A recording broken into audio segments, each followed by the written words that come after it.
മനുഷ്യർ നിങ്ങൾക്ക് ചെയ്യണമെന്ന് നിങ്ങൾ ഇച്ഛിക്കുന്നത് നിങ്ങൾ അവർക്കും ചെയ്യുവിൻ. ന്യായപ്രമാണവും പ്രവാചകന്മാരും ഇതുതന്നെ. ന്യായപ്രമാണത്തെയും പ്രവാചകന്മാരെയും 39 പുസ്തകങ്ങൾ ഒറ്റ വരിയിൽ പരിശുദ്ധാത്മാവ് ഒതുക്കി. ലേഖനങ്ങളിലുണ്ട്, കൂട്ടുകാരനെ നിന്നെപ്പോലെ സ്നേഹിക്കുക എന്നുള്ള ഏകവാക്യത്തിൽ ന്യായപ്രമാണം മുഴുവനും അടങ്ങിയിരിക്കുന്നു.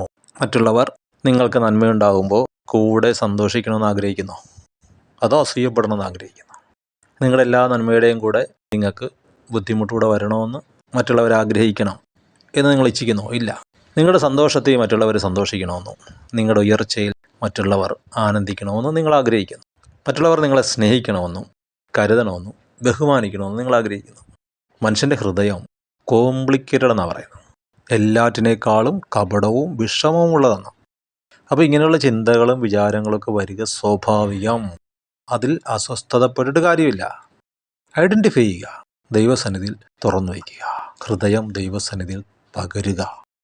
ദൈവത്തിൻ്റെ പരിജ്ഞാനത്തിന് വിരോധമായി വരുന്ന വിചാരങ്ങൾ, സങ്കല്പങ്ങൾ എന്ന ഉയർച്ചകൾ പ്രാർത്ഥനാ മുറിയിൽ ഇടിച്ചു കളയുക, ഉപവാസത്താൽ ഇടിച്ചു കളയുക. അതാണ് ഇതിന് പരിഹാരം.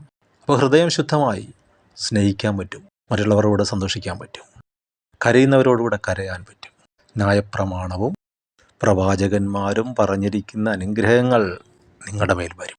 ശാപം വരികയില്ല.